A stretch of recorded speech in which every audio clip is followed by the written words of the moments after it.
नमस्कार दर्शकबिन, समय चक्रको नयाँ श्रृङ्खलामा यहाँलाई हार्दिक स्वागत गर्दछु। म विक्रम श्रेष्ठ। दर्शकबिन, जमाना यति बदलिएको छ कि आजकाल मानिसहरू पैसा बचाउने बारे होइन, बनाउने बारे सोच्न थालेका छन्। केही व्यक्तिहरू यति महत्त्वकांक्षी हुन थालेका छन् कि उनीहरूलाई रातारात मालामाल हुनु परेको छ। यही मालामाल हुने चक्करमा जेलको बाटोमा पुगेका एक 25 वर्षीय युवक र उनको परिवारको कथा देखाउँदैछौँ हामी आजको समय चक्रमा। नेपालमा अवैध मानिएको भर्चुअल पैसा अर्थात् क्रिप्टो करेन्सी कारोबारमा लागेका कैलालीका दिनेश खड्का र उनको परिवारको धन्दा पर्दाफास भएको छ। जुन धन्दाबाट उनीहरूले अवैधानिक रूपमा 37 करोड अनि 64 लाख भन्दा धेरै पैसा जम्मा गरेको अज्ञात स्थानमा पठाउने गरेको खुलासा भयो। नेकपा एमालेका कार्यकर्ता समेत दिनेशका बाबु छोराको धन्दा कसरी चलेको थियो, कसरी राजस्व अनुसन्धान विभागले यसको सुइको पायो, हेर्नुहोस् सुरुमा यो रिपोर्टमा। नाम दिनेश खड्का, उमेर जम्मा 25 वर्ष, ठेगाना लम्की चुहा 10 कैलाली, हाल बसोबास काठमाडौँको कालो पुल। झट्ट हेर्दा यी युवा जति ह्यान्डसम देखिन्छन्, यिनको धन्दा थाहा पाउनु भयो भने तपाईले उसै गरी जिब्रो काट्नु हुनेछ। 35 दिन लगाएर अनुसन्धान गरेको राजस्व अनुसन्धान विभाग समेत यिनको धन्दा थाहा पाएपछि 3 छक खायो। 25 वर्षे यी युवाको धन्दा चाहिँ के रहेछ भने अवैध अमेरिकी डलरको अपचलन गर्नु, अझै राष्ट्र बैंकले बन्देज लगाएको क्रिप्टो करेन्सीमा करोडौं नेपाली रुपैयाँ प्रयोग गर्नु। यिनले करोडौं नेपाली रुपैयाँलाई अमेरिकी डलरमा रूपान्तरण गरेर मोबाइल एप मार्फत अज्ञात ठाउँमा भुक्तानी गर्ने धन्दा चलाउँदै आएका रहेछन्। 3 महिनाको अवधिमा 37 करोड 64 लाख 11,100 नेपाली रुपैयाँलाई 31 लाख 27,896 डलरमा रूपान्तरण गरेर अनलाइन मार्फत स्रोत नखुलेको ठाउँमा उनले भुक्तानी गरेको भेटियो। उनको धन्दाको पर्दाफास गरेको राजस्व अनुसन्धान विभागले राष्ट्र बैंकको स्वीकृति नभएको अवैध कारोबारमा संलग्न भएको आरोपमा उनलाई 3 वर्षको जेल सजाय र सोही रकम बराबरको बिगो भराउने माग दाबी गरेको छ। सो आरोप पत्र सोमबार जिल्ला अदालत काठमाडौँमा दर्ता समेत भइसकेको छ। 25 वर्षीय दिनेश मात्रै होइन, उनको पुरै परिवार नै यो धन्दामा सक्रिय हुँदै आएको भेटिएको छ। राजस्व अनुसन्धान विभागका अनुसार उनका बाबु नरबहादुर खड्का, दिदी भगवती खड्का र केटी साथी अनिता धिमाल समेत यो धन्दामा सक्रिय रहेका थिए। उनीहरूले सामूहिक रूपमा मिली महत्त्व गरी यी स्क्रेल र निवांश प्रयोग गरी विदेशी विनिमय अमेरिकी डलर सम्बन्धी कारोबार गरेको पाइएको विभागले जनाएको छ। उनीहरू सबैलाई 3 वर्षको जेल सजाय र 37 करोड 64 लाख 11,100 रुपैयाँ बराबरको बिगो भराउने माग दाबी विभागले गरेको छ। नेपालबाट चाहिँ डलरका अवैध कारोबारहरू, विदेशी विनिमय अपचलन सम्बन्धी विभिन्न केसहरू भइराखेका छन्। अहिले प्रविधिको विकाससँगै प्रविधिलाई प्रयोग गरेर यो डलर, नेपालमा डलरको जुन सञ्चित छ घटिरहेको अवस्था समेतलाई मध्यनजर राख्दा कहीँ न कहीँ यस्ता डलरका अवैध कारोबारहरू हुन सक्छन् भनेर विभागले आफ्नो इन्टेलिजेन्समै यस्ता सूचनाहरू सम्बन्धी यसमा खोज सूचना प्राप्त गरेर हाम्रै इन्टेलिजेन्समा प्राप्त सूचनालाई अगाडि बढाएर हामी अनुसन्धानलाई अहिलेको तहमा निष्कर्षमा पुर्याएर मुद्दा विवेचन गरेका छौँ। प्रतिवादी दिनेश खड्कालाई हामीले पक्राउ गरेको 30 दिनमा हामी मुद्दा विवेचन गरेका छौँ। कानुनले नै हामीलाई कुनै प्रतिवादी पक्राउ भएको 30 दिनभित्र विदेशी विनिमयले मुद्दा विवेचन गर्ने पर्ने व्यवस्था अनुसार चाहिँ हामी 30 दिनभित्रै अनुसन्धान सम्पन्न गरेर जिल्ला अदालतमा मुद्दा अभियोजन गरेको छौँ। विभिन्न मितिमा सामान्य व्यक्तिको बैंक खातामा अस्वाभाविक रूपमा पैसा भित्रिएपछि नेपाल राष्ट्र बैंकले उनीहरूमाथि सूक्ष्म रूपमा अनुसन्धान गरेको थियो। राष्ट्र बैंकका अनुसार दिनेशको नाममा रहेको ग्लोबल आइएमई बैंकको खातामा 9 करोड 79 लाख 98,581 रुपैयाँ, अनिता धितालको नाममा रहेको लक्ष्मी बैंकको खातामा 5 करोड 77 लाख 6,826 रुपैयाँ, दिदी भगवती खड्काको नाममा रहेको एनआइसी एसिया बैंकमा 20 करोड 42 लाख 94,526 रुपैयाँ र नरबहादुर खड्काको नाममा रहेको ग्लोबल आइएमई बैंकको खातामा 1 करोड 64 लाख 11,100 रुपैयाँ बराबरको रकम भित्रिएको पाइएको छ। कुनै ठुलो आय स्रोत पनि नभएको र व्यापार व्यवसायमा पनि नलागेको परिवारका 3 जना र दिनेशको केटी साथीको खातामा 3 महिनाको अवधिमा 37 करोड रुपियाँ डिपोजिट भएको फेला परेपछि अचम्मित भएको राजस्व अनुसन्धान विभागले अनुसन्धान थालेको थियो। अनुसन्धान अनुसार दिनेश र उनको आफन्तको नेपाली बैंकमा रहेको खातामा विभिन्न व्यक्तिबाट भएको नेपाली रुपियाँ निक्षेपलाई दिनेशले एप मार्फत डलरमा विनिमय गर्ने र स्रोत नखुलेको स्थानमा भुक्तानी गर्ने गरेको पाइएको छ। विदेशी विनिमय अपचलन सम्बन्धी कसुरमा अनुसन्धान गरेर उसले चाहिँ विभिन्न डिभाइसहरू प्रयोग गरेर विभिन्न अनलाइन सिस्टमहरू एप्सहरू मार्फत चाहिँ विदेशी विनिमयको अवैध कारोबार गरेको भन्ने हामीले माग दाबी लिएर त्यस अनुसारको बिगो कायम गरेर अगाडि बढेको। संलग्न जो दायरामा आउनु भएको छ उहाँहरूलाई प्रतिवादी बनाएकै छौँ। अब परिवारको मान्छे जोसुकै हुनसक्छ, हामीलाई परिवारसित त्यस्तो केही भएन। अब त्यो जुन ब्याङ्क एकाउन्टहरू युज भएको हुनाले परिवारहरू पनि त्यसको प्रतिवादी बन्नुभएको छ। उहाँहरूको ब्याङ्क एकाउन्टहरू युज भएको छन् यो कारोबारमा होइन। त्यसै गरी परिवारभन्दा बाहिरको मान्छेलाई पनि हामी प्रतिवादी बनाएको छौँ र चाहिँ यसका सम्भावित अरू सेक्टरहरू अरू व्यक्तिहरू कुन कुन हुन् भन्ने हिसाबले विभागलाई पनि त्यो अझै पनि अनुसन्धानको खोजीको विषय छ। हामी अझै अगाडि बढ्छौँ। रातारात अवैध धन्दा गरेर बैंक खातामा 37 करोड रुपियाँ जम्मा पार्ने दिनेशका बाबु छोरा भने नेकपा एमालेको नेता कार्यकर्ता रहेको खुलेको छ। बाबु नरबहादुर खड्का त एमालेको गएको 10औं महाधिवेशनको प्रतिनिधि नै रहेछन्। एमालेका शीर्ष नेताहरूसँग उनको बाक्लै उठबस छ। महासचिव शङ्कर पोखरेल, उपाध्यक्ष सुभाष चन्द्र नेमवाङ, वरिष्ठ उपाध्यक्ष ईश्वर पोखरेल लगायतकासँग तस्बिर खिचाएर सामाजिक सञ्जालतिर समेत उनले प्रदर्शन गर्न भ्याएका छन्। छोरा दिनेश एमाले सम्बद्ध विद्यार्थी संगठन अनेरा सोबिउ पशुपति क्याम्पस इकाइ सदस्य हुन्। पार्टीका नेताको परिवार नै डलर अपचलनमा परेपछि अनुसन्धान फितलो बनाउन र मुद्दा रोक्न केन्द्रबाटै राजस्व अनुसन्धान विभागमा दबाब पुगेको थियो। दबाबका बीच मुद्दा अदालतमा दर्ता भएको छ, तर अझै पनि राजनीतिक दबाबमा मुद्दा अघि नबढ्ने वा कमजोर बनाउने खेल हुन सक्ने खतरा उत्तिकै कायमै छ।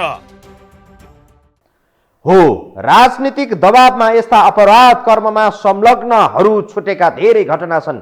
यो घटना त्यही नियति नदोहोरियोस्। पात्र जो भए पनि प्रवृत्ति चाहिँ यति खतरनाक खालको उदाङ्गो भएको छ कि स्वयं राजस्व अनुसन्धान विभाग एक प्रकारले आश्चर्यचकित भएको छ। दिनेश खड्काको धन्दाबाट नेपालमा क्रिप्टो करेन्सीको अवैध धन्दा कसरी मौलाउँदै गएको छ र अमेरिकी डलर अपचलन कसरी भइरहेको छ भन्ने चित्र स्पष्ट देखिएको छ। यसको ट्रेन्ड र भित्रै हुने धन्दाका विषयमा थप सामग्री प्रस्तुत गर्नेछौँ एकैछिनको ब्रेकपछि।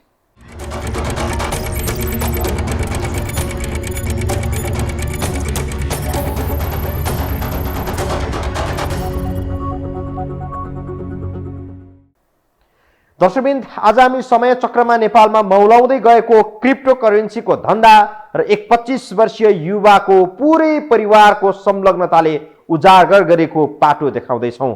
एमालेका कार्यकर्ता समेत रहेका कैलालीका दिनेश खड्का मात्रै होइन, यो धन्दामा यस्ता सयौं युवाहरू संलग्न छन्। राष्ट्र बैंकले अवैध भनेको छ, तर धन्दा भित्रै भुसको आगो झैँ सल्किएको छ र फैलिरहेको छ। नेपालमा क्रिप्टो करेन्सी कसरी मौलाउँदै गएको छ र यसको नियन्त्रण किन जरुरी छ? रोकथामका लागि के भइरहेको छ? सरकार के गर्दैछ? हेरौँ यो रिपोर्टमा। राष्ट्र बैंकले भर्चुअल मुद्रा भनेर चिनिने क्रिप्टो करेन्सीलाई नेपालमा बन्देज गरेको छ। क्रिप्टो करेन्सी प्रयोग गर्नेहरूले राज्यले कुनै पनि कर नतिर्ने, लागु औषध, हात हतियार खरिद बिक्रीकर्ताहरूले समेत सहजै किनबेच गर्न सक्ने मुद्रा भएकाले यसमाथि विगत 4-5 वर्ष यता राष्ट्र बैंकले निगरानी बढाउँदै आएको छ। तर पछिल्लो 4-5 वर्षदेखि नै नेपालमा क्रिप्टो करेन्सीको प्रयोगकर्ताहरू बढिरहेका छन्। उनीहरूले लुकीछिपी छिटो धनी बनिने आशमा लाखौं होइन करोडौं रुपियाँ फसाइरहेका छन्। नेपालमा क्रिप्टो करेन्सी माइनिङ भन्दा पनि क्रिप्टो करेन्सी ट्रेडिङ बढी भए देखिन्छ। क्रिप्टो करेन्सी माइनिङ हुनको लागि चाहिँ तपाईसँग पावर बढी चाहियो, इलेक्ट्रिसिटी बढी चाहियो, राइट? र ट्रेडिङ गर्न सजिलो भयो। एउटा अनलाइनमा एउटा पोर्टल खोल्यो, एउटा सफ्टवेयरमा व्यालेट लियो, मेरो नामको अथवा कसैको नामको लियो, त्यसमा मैले क्रिप्टो करेन्सी जम्मा गर्दै जाने र तपाईँले चाहे तपाईँलाई बेचिदिने। र यो मिल्छ, अनलाइन मिल्छ। अनलाइन किनबेच चाहिँ गर्न मिल्यो, तर अल्टिमेटली त्यो किन्दाखेरि बेच्दाखेरि मैले केमा किन्ने, डलरमा किन्ने कि पैसामा किन्ने कि सुनमा किन्ने, केमा किन्ने, राइट? त्यो डलरमा किन्ने भन्ने होला। अनि नेपाल सरकारले पनि डलरमा किन्ने भएको हुनाले चाहिँ डलर चाहिँ नेपाल सरकारको पेरिफेरीभन्दा बाहिर गयो अथवा त्यो उसको भनौँ उसको कन्ट्रोलभन्दा बाहिर गयो भन्ने हिसाबमै यसलाई इलिगल बनाइएको हो। क्रिप्टो करेन्सीको कारोबारमा नेपाली मात्र होइन, नेपालमै बस्दै आएका विदेशी पनि प्रत्यक्ष परोक्ष जोडिएका छन्। तर भर्चुअल कारोबार हुने, कारोबार गर्नेको पहिचान गोप्य रहने जस्ता विशेषताका कारण क्रिप्टो करेन्सी कारोबारहरू फस्टाइरहेको छ। क्रिप्टोको कारोबारलाई अवैध घोषणा गरे पनि राष्ट्र बैंक र प्रहरीबाट यस्ता कारोबारमाथि गम्भीर अनुसन्धान भइरहेको देखिँदैन, जसका कारण यसका प्रयोगकर्ताहरू बढेको सहजै अनुमान लगाउन सकिन्छ। राष्ट्र बैंकले 2074 साउन 30 मा निर्देशन जारी गरेर बिटकोइन लगायत क्रिप्टो करेन्सीको कारोबारमा बन्देज गरेको थियो। राष्ट्र बैंकको निर्देशन पछिका दिनमा प्रहरीको केन्द्रीय अनुसन्धान ब्युरो CIB ले विभिन्न क्रिप्टो करेन्सीको कारोबारमा संलग्नहरूलाई लगातार जसो पक्राउ पनि गर्यो। CIB ले 2074 असोज 20 मा बिटकोइन र ग्राभिटी कोइन जस्ता क्रिप्टो करेन्सीको मार्केटिङमा संलग्न रहेको भन्दै चितवन र काठमाडौँबाट 7 जनालाई पक्राउ गरेको थियो। CIB ले 2074 यता दर्जनभन्दा बढी व्यक्तिहरू पक्राउ गरिसकेको छ, तर पनि यसको धन्दा थप मौलाइरहेको छ। 2074 मा क्रिप्टो करेन्सीको कारोबार गैर कानुनी रहेको सूचना जारी गरेको नेपाल राष्ट्र बैंकले गत शुक्रबार मात्रै 3 युवक पक्राउ परेपछि फेरि त्यस्तै प्रकृतिको सूचना जारी गरेको छ। राष्ट्र बैंकले जारी गरेको सूचनामा छोटो अवधिमा उच्च प्रतिफल दिने प्रलोभन देखाई भर्चुअल करेन्सी क्रिप्टो करेन्सीको कारोबार तथा प्रयोगले कानुनी मान्यता नपाएको उल्लेख छ। तर पनि किन यसको कारोबार बढिरहेको छ त? राष्ट्र बैंकका प्रवक्ता भन्छन् छोटो समयमा धनी बन्ने लोभमा नेपालीहरू यसमा बढी सक्रिय भएको छ, तर यो गैर कानुनी हो। अब क्रिप्टो करेन्सी, भर्चुअल करेन्सी लगायतका हाइपर फन्ड भनेर सर्वसाधारणलाई प्रलोभनमा पार्ने, छोटो समयमा यसमा उच्च प्रतिफल प्राप्त हुन्छ, धेरै ठुलो चाहिने रकम तपाईँले तुरन्तै कमाउन सक्नुहुन्छ भनेर सर्वसाधारणलाई ठग्ने किसिमले यो जुन काम भइरहेछ, यसमा सर्वसाधारणमा फस्नु हुँदैन। सर्वसाधारणको हितमा नेपाल राष्ट्र बैंकले केही दिन अगाडि एउटा सार्वजनिक सूचना पनि जारी गरिसकेको छ। त्यसैले यस प्रकारको जुन काम छ नेपालको कानुनले पनि मान्यता नदिएको विषय हो। यो कानुनी हिसाबबाट दण्डनीय विषयमा संलग्न हुनु हुँदैन। संलग्न हुँदा एउटा त व्यक्तिगत रूपमा आफ्नो सम्पत्ति, आफ्नो बचत, आफ्नो रकम डुब्ने जोखिम छँदैछ, अर्कोतिर चाहिँ कानुनी हिसाबबाट पनि यो दण्डनीय विषय हो। प्रहरीको अनुसन्धानले गत शुक्रबार पक्राउ परेका 3 जनाले Taxful.com मार्फत क्रिप्टो करेन्सी किन्ने र बेच्ने काम गर्दै आएको खुलेको थियो। सामाजिक सञ्जाल र युट्युबमा राखिएका दर्जनौं सामग्रीले देशभित्र र प्रवासमा बस्ने नेपालीलाई पनि क्रिप्टो करेन्सीको कारोबार गर्न प्रोत्साहित गरिरहेको छ। खासमा यस्तो कारोबार बढ्नुमा बैंकहरू बढी बदमासी देखिएको छ। सामान्य नागरिकले 1 लाख भन्दा बढी कारोबार गर्दा उसको आय स्रोत खोज्ने बैंकहरूले यस्ता धन्दामा संलग्नहरूले करोडौंको कारोबार गर्दा समेत त्यसको आय स्रोत के हो भनेर नहोज्नु भनेको चाहिँ अचम्म लाग्दो छ। सोमबार राजस्व अनुसन्धान विभागले अमेरिकी डलरको अपसलनमा संलग्नलाई पक्राउ गरेपछि बैंकहरूले तिनीहरूलाई कसरी सघाइरहेको छ भन्ने पुष्टि भएको छ। यता राष्ट्र बैंकले भने यस्तो शंकास्पद ठूलो रकम कारोबार हुँदा राष्ट्र बैंकले जानकारी गराउनु पर्ने हुन्छ, तर ती बैंकहरूले कुनै पनि जानकारी गराएका छैनन्। अब क्रिप्टो करेन्सी, भर्चुअल करेन्सी लगायतका हाइपर फन्ड भनेर सर्वसाधारणलाई प्रलोभनमा पार्ने, छोटो समयमा यसमा उच्च प्रतिफल प्राप्त हुन्छ, धेरै ठुलो चाहिने रकम तपाईँले तुरन्तै कमाउन सक्नुहुन्छ भनेर सर्वसाधारणलाई ठग्ने किसिमले यो जुन काम भइरहेछ, यसमा सर्वसाधारणमा फस्नु हुँदैन। सर्वसाधारणको हितमा नेपाल राष्ट्र बैंकले केही दिन अगाडि एउटा सार्वजनिक सूचना पनि जारी गरिसकेको छ।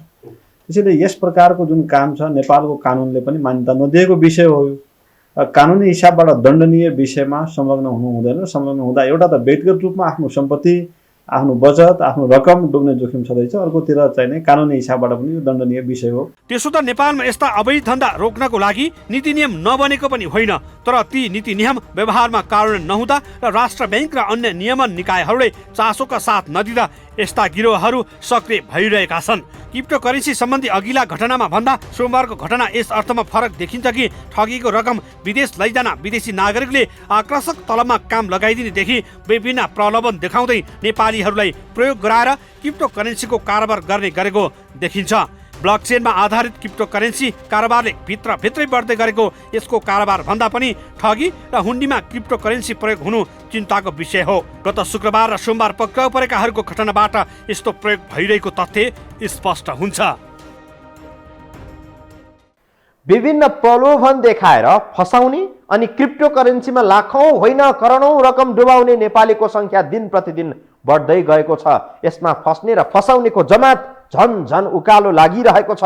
भर्चुअल पैसा भनिएको क्रिप्टो करेन्सी वास्तवमा के हो, यसको प्रयोग कसरी हुन्छ र यो कसरी अपराध कर्ममा धरिन्छ देखाउनेछौँ यो ब्रेकपछि।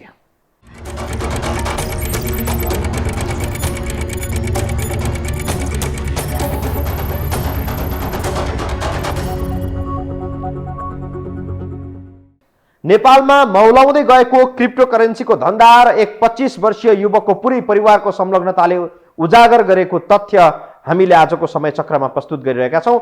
विश्वका धेरै देशले क्रिप्टोकरेन्सीलाई अवैध भनेका छन्, तर यसको धन्दा भित्रभित्रै चलिरहेको छ। पैसा वा सम्पत्ति भनिने क्रिप्टोकरेन्सी वास्तवमा के हो, कसरी गर्छ, यस्तो अपराध कसरी हुन्छ र किन यसलाई वैधता दिन देशहरूले आनाकानी गर्छन्, त्यो विषय प्रसङ्ग यो रिपोर्टमा हेर्नुहोस्।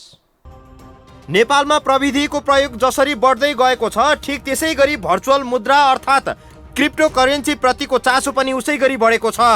कतिले यसमा लाखौं होइन करोडौं रुपैयाँ फसाएका समेत छन्, केहीले कमाएका पनि छन्। भौतिक अस्तित्व नभएको क्रिप्टोकरेन्सीलाई विश्वका धेरै देशले मान्यता दिएका छैनन्। कारण हो यसको सुरक्षा र विश्वसनीयताको प्रश्न। कतिखेर यसको मूल्य कुन हदसम्म गिर्छ वा बढ्छ त्यो ठेगान छैन। अझै तपाईँले यसमा गरेको लगानी कोल्याप्स नै हुने जोखिम उत्तिकै हुन्छ। क्रिप्टोकरेन्सी न त आँखाले देखिन्छ न त यसलाई कुनै बैंकले नै जारी गर्छ। संसारभरिका कम्प्युटरमा उपलब्ध यो करेन्सी जहाँ पनि र जहिले पनि खरिद बिक्री गर्न सकिन्छ। क्रिप्टोकरेन्सीका लागि न कुनै कागजको जरुरत पर्छ न त कुनै रसिद वा भरपाईकै। कुनै तिलस्मी कथा जस्तै यसका हरेक चिज रहस्यमय छन्। यसको प्रक्रिया यति जटिल छ कि यसलाई पूर्ण रूपमा बुझ्न निकै लामो समय लाग्छ। एक देश र अर्को देश बीचको कारोबार लाखौं कम्प्युटरका माध्यमबाट जोडिएको हुन्छ। यसमा हरेक ट्रान्ज्याक्सन श्रृङ्खलाबद्ध तरिकामा हुन्छ। आँखा झिम्काउन नपाउँदै संसारको एक कुनाबाट अर्को कुनामा पैसा पुग्छ, तर यसको कुनै रूप हुँदैन। प्रविधिसँगै यो फिनान्सियल ट्रान्ज्याक्सनहरू चेन्ज हुने नै भयो। जस्तो हामी पनि सुरुमा बाटर सिस्टम, पैँचो दिने पैँचो लिने खालको सिस्टमबाट हुँदै हुँदै यहाँसम्म पुग्यौँ। अहिले फिएट करेन्सी भन्ने जुन हामीले युज गरिरहेको छौँ पैसा, त्यसलाई रेगुलेट गर्ने बडी सर्टेन कन्ट्रीको राष्ट्र ब्याङ्क भयो, तर यसलाई रेगुलेट गर्ने कुनै पनि निकाय भएन, राइट। सो क्रिप्टोकरेन्सी भनेको ब्लकचेन टेक्नोलोजीमा प्रयोग हुने एउटा एसेट हो, पैसा होइन। तपाईँहरूले हातमा क्रिप्टोकरेन्सी कारोबार भनेको ट्रेडिङ, कारोबार दुई किसिमको हुन्छ यसमा। एउटा चाहिँ क्रिप्टोकरेन्सी माइनिङ हुन्छ, अर्को क्रिप्टोकरेन्सी ट्रेडिङ हुने भयो, राइट। क्रिप्टोकरेन्सी ट्रेडिङ भनेको चाहिँ मैले क्रिप्टोकरेन्सी होल्ड गरेर राख्ने भएँ, त्यसलाई बेच्ने भएँ, राइट, द्याट इज ट्रेडिङ भयो। किनबेच गर्ने ट्रेडिङ भयो। माइनिङ भनेको चाहिँ क्रिप्टोकरेन्सी माइन गर्नको लागि हामीसँग ठुलो प्रविधि, ठुलो स्केलको पावर आवश्यक छ, राइट। माइनिङ गर्नलाई चाहिँ अब टेक्निकली भन्दाखेरि चाहिँ हामीलाई कम्प्युटर मात्र भए पनि पुग्ने, सुरुमा सिपियु भए पुग्ने थियो। सिपियु नहुने भएर जिपियु भन्ने graphic processing unit, huge capacity of power पनि आवश्यक पर्ने भयो, होइन। त्यो माइनिङ भयो। अब यसलाई आई थिङ्क टेक्निकली बुझाउन अलि अप्ठ्यारो हुनसक्छ, राइट। क्रिप्टोकरेन्सी चाहिँ एसेटको रूपमा प्रयोग भइरहेछ अहिले।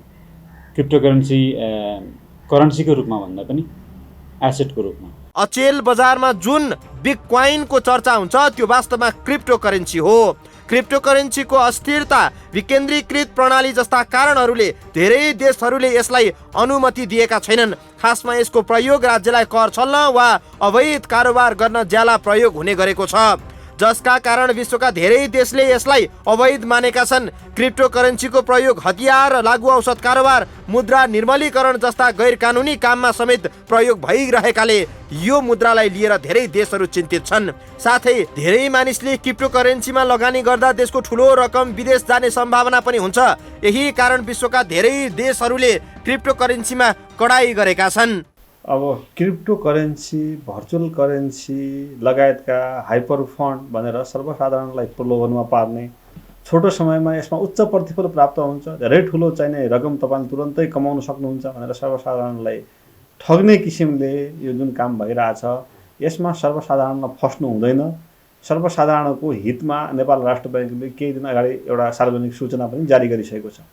त्यसैले यस प्रकारको जुन काम छ नेपालको कानुनले पनि मान्यता नदिएको विषय हो यो। नेपालको अर्थतन्त्रको अहिले अनौपचारिक आकार कस्तो छ, इन्फर्मल इकोनोमी जुन भन्छौँ त्यो त्यसको अवस्था कस्तो छ भन्ने विषयमा आन्तरिक रूपमा अध्ययन पनि गरिरहेको छ र भोलि त्यो अध्ययनले पनि केही यस्ता विषयहरू पहिल्यायो भने योसित सम्बन्धित थप नीतिगत व्यवस्था गर्न हामीलाई सहयोग पुग्छ। तर पनि कैयौं देशहरू यसका कारण झमेला सहन बाध्य हुँदै आएका छन्। हजारौं नागरिकले आफ्नो लगानी फसाएका छन्। यही अवस्था नआओस् भनेर नै नेपालमा पनि राष्ट्र बैंकले यसको कारोबारमा विशेष निगरानी गर्नुका साथै कडाई गरेको छ। कारोबारी या ठूलो लगानीकर्ता जो कर नतिरी आफ्नो सम्पत्ति पनामा जस्ता देशहरूमा पठाउँछन् तिनलाई क्रिप्टोकरेन्सीले सुनौलो अवसर दिलाइदिएको छ। बिना कुनै कागजात उनीहरूले चाहेमा करोडौं अरबौं डलर यसमा लगानी गर्न सक्छन्। यसमा कसले कति लगानी गरेको छ भन्ने पत्तो लगाउनै सकिन्न, किनकि यसमा कुनै दस्तावेज या सबुत हुँदैन। यसकारण पनि क्रिप्टोकरेन्सी संसारका थुप्रै देशको टाउको दुखाइको विषय बन्दै आएको छ। नेपालमा पनि अहिले यही समस्या पैदा भएको हो। You can take example of bitcoin.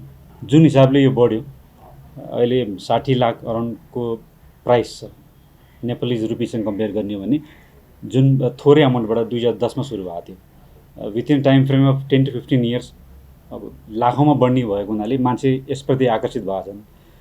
तर तपाईँ हामीले अथवा जेनरल सिटिजनले बुझ्नुपर्ने आवश्यकता के छ भने, जुन पैसाको ब्याकअप छैन, जुन पैसाको रेगुलेटरी बडी छैन, त्यो पैसालाई विश्वास तत्काल यो जुन प्रविधिमाथि प्रयोग भइरहेछ क्रिप्टोकरेन्सी, त्यो प्रविधि चाहिँ छ, we should accept, we should comply with that. यो प्रविधिसँग जानु त आवश्यक छ, तर यो जुन हिसाबको अस्थिरता छ, जुन हिसाबमा ग्राफ बढिरहेको छ त्यो हिसाबमा घट्न पनि सक्छ। सो नेपालको कानुनले अहिले नेपालको राष्ट्र ब्याङ्कले पनि नगर भनिरहँदाखेरि गर्न आवश्यक पनि छैन र गर्नु पनि हुँदैन।